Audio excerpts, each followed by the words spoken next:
So we have two lives in this situation. The question is, what made the difference?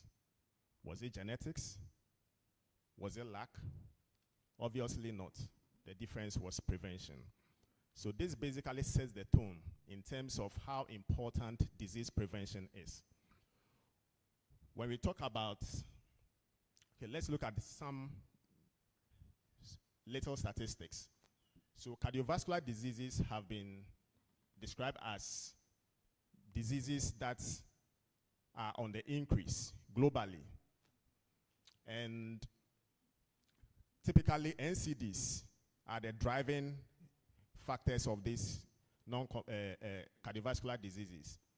And they've been responsible for about 18.6 million deaths in 2019. And most of their mortality and then the impact on productivity has been found to be due to suboptimal implementation of prevention strategies and uncontrolled risk factors. And it's also been found in literature that ideal cardiovascular health is associated with low prevalence and incidence of cardiovascular disease events. It's important to also mention that individuals who have ideal cardiovascular health are people who've been able to put the preventive measures into action. In terms of the burden in low middle income countries, we seem to be the most affected. So globally, it's said that about 80% of all cardiovascular disease-related deaths, as well as 87% of all cardiovascular-related disabilities occur in low-middle-income countries, for which Ghana is one of them. Between 1990 and 2013, it was found that all regions of the world had some reduction in terms of cardiovascular-related deaths, except Sub-Saharan Africa. Hypertension cause of death as of 2021. And then cardiovascular deaths have been leading the charts since this report was found.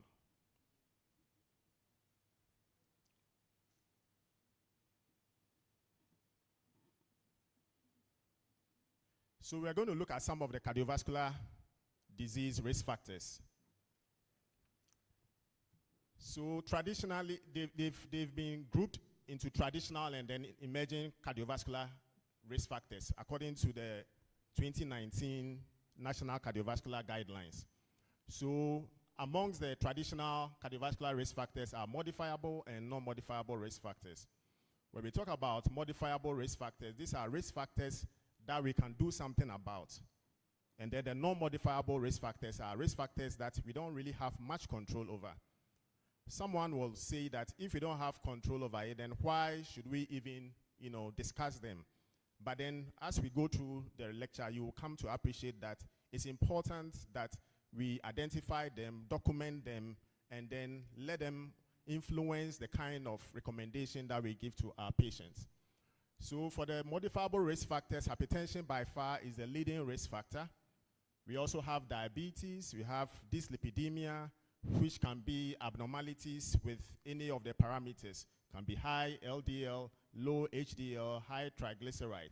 And then we also have obesity, excessive alcohol consumption, tobacco smoking, physical inactivity, obstructive sleep apnea, and unhealthy diet. These are all modifiable risk factors that we can do something about. Then when we look at the non-modifiable risk factors, so age, increasing age has been found to be a risk factor. So for men who are more than 45 years, female who are more than 55 years have been found to be at a higher risk of developing a cardiovascular disease. Then we also have family history of premature coronary artery disease. So if you have a family history, especially in a first degree relation, then the chances are also high. Then of course, male sex. Then there are also emerging risk factors. These are risk factors that we are beginning to know more about. So arterial wall stiffness, which we know can increase the risk of developing hypertension, coronary artery calcification, lipoprotein A, hyperfibrinogenemia, raise inflammatory markers, because we know in chronic inflammation is actually one of the risk factors that can predispose individuals to developing cardiovascular heart disease and cardiovascular diseases.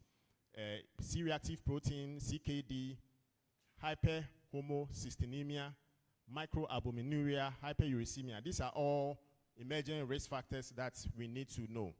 And then with these emerging risk factors, they become even more important when there are traditional risk factors already among the patient.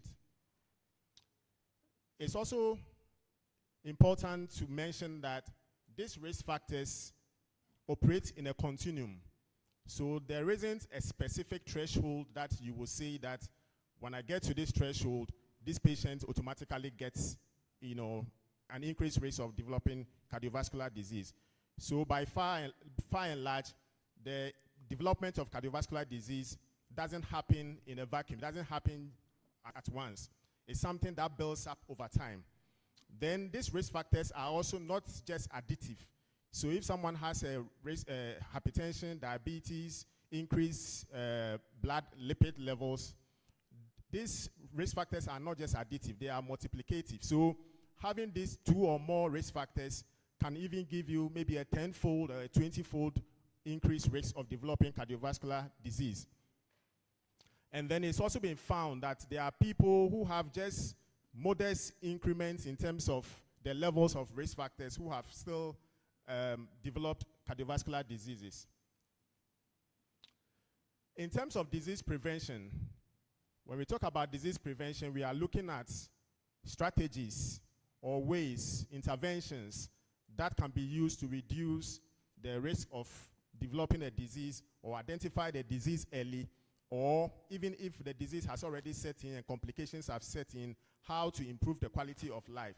So we have different levels of prevention. And primordial prevention looks at preventing the development of risk factors in the first place. And then we have primary prevention, which looks at the risk factors themselves, how to deal with the risk factors. Secondary prevention, you are preventing the disease from progressing. Tertiary prevention, that is where you try to limit disability, try to limit complications from the disease. Quaternary prevention, where you prevent what we describe as over-medicalization. We will go through a little bit of examples for these different levels of prevention. So primordial prevention, as I mentioned earlier, the goal is to prevent the emergence of risk factors in the first place. So you don't even want the risk factors to even occur in the first place. And by doing so, you prevent the development of cardiovascular disease. Example is anti-smoking laws. And typically, primordial prevention deals with policies. So if you look at WHO, they have what they describe as NCD best buys. So salt reduction, ban on smoking and all of that.